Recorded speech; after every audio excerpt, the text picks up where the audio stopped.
Chapter 16.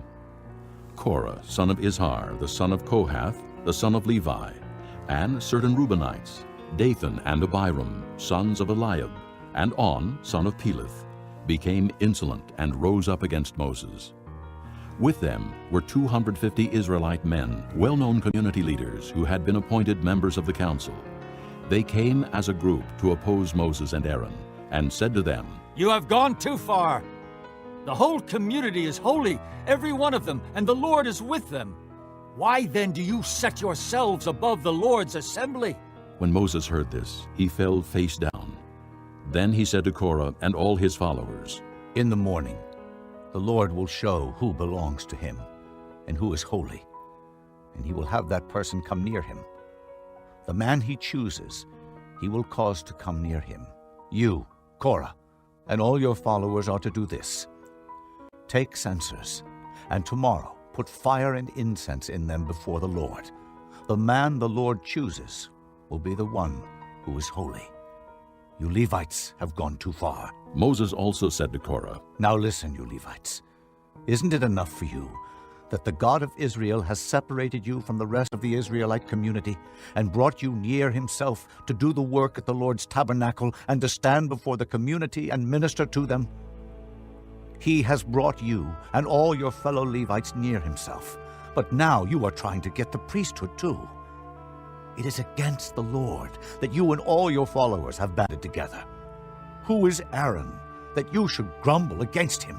Then Moses summoned Dathan and Abiram, the sons of Eliab. But they said, "We will not come. Isn't it enough that you have brought us up out of a land flowing with milk and honey to kill us in the desert? And now you also want to lord it over us? Moreover, you haven't brought us into a land flowing with milk and honey, or given us an inheritance of fields and vineyards. Will you gouge out the eyes of these men? No, we will not come." Then Moses became very angry and said to the Lord, "Do not accept their offering. I have not taken so much as a donkey from them, nor have I wronged any of them." Moses said to Korah, "You and all your followers are to appear before the Lord tomorrow, you and they and Aaron. Each man is to take his censer and put incense in it, 250 censers in all, and present it before the Lord. You and Aaron are to present your censers also." So each man took his censer, put fire and incense in it, and stood with Moses and Aaron at the entrance to the tent of meeting. When Korah had gathered all his followers in opposition to them at the entrance to the tent of meeting, the glory of the Lord appeared to the entire assembly.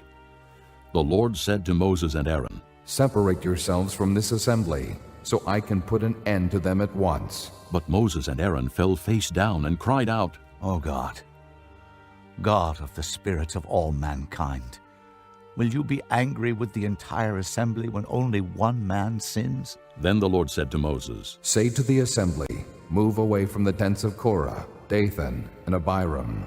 Moses got up and went to Dathan and Abiram, and the elders of Israel followed him. He warned the assembly, "Move back from the tents of these wicked men. Do not touch anything belonging to them, or you will be swept away because of all their sins."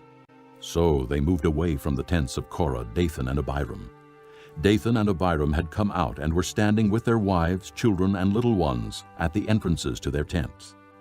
Then Moses said, "This is how you will know that the Lord has sent me to do all these things, and that it was not my idea. If these men die a natural death and experience only what usually happens to man, then the Lord has not sent me. But if the Lord brings about something totally new, and the earth opens its mouth and swallows them with everything that belongs to them, and they go down alive into the grave, then you will know that these men have treated the Lord with contempt." As soon as he finished saying all this, the ground under them split apart, and the earth opened its mouth and swallowed them with their households and all Korah's men and all their possessions. They went down alive into the grave with everything they owned. The earth closed over them, and they perished and were gone from the community. At their cries, all the Israelites around them fled, shouting, "The earth is going to swallow us too!" And fire came out from the Lord and consumed the 250 men who were offering the incense. The Lord said to Moses, Tell Eleazar, son of Aaron the priest, to take the censers out of the smoldering remains and scatter the coals some distance away, for the censers are holy, the censers of the men who sinned at the cost of their lives. Hammer the censers into sheets to overlay the altar, for they were presented before the Lord and have become holy. Let them be a sign to the Israelites. So Eleazar the priest collected the bronze censers brought by those who had been burned up, and he had them hammered out to overlay the altar, as the Lord directed him through Moses. This was to remind the Israelites that no one except a descendant of Aaron should come to burn incense before the Lord, or he would become like Korah and his followers. The next day the whole Israelite community grumbled against Moses and Aaron. You have killed the Lord's people, They said. But when the assembly gathered in opposition to Moses and Aaron and turned toward the tent of meeting, suddenly the cloud covered it, and the glory of the Lord appeared. Then Moses and Aaron went to the front of the tent of meeting, and the Lord said to Moses, Get away from this assembly, so I can put an end to them at once. and they fell face down. Then Moses said to Aaron, Take your censer and put incense in it, along with fire from the altar, and hurry to the assembly to make atonement for them. Wrath has come out from the Lord.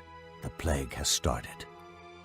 So Aaron did as Moses said, and ran into the midst of the assembly. The plague had already started among the people, but Aaron offered the incense and made atonement for them. He stood between the living and the dead, and the plague stopped. But 14,700 people died from the plague, in addition to those who had died because of Korah. Then Aaron returned to Moses at the entrance to the tent of meeting, for the plague had stopped.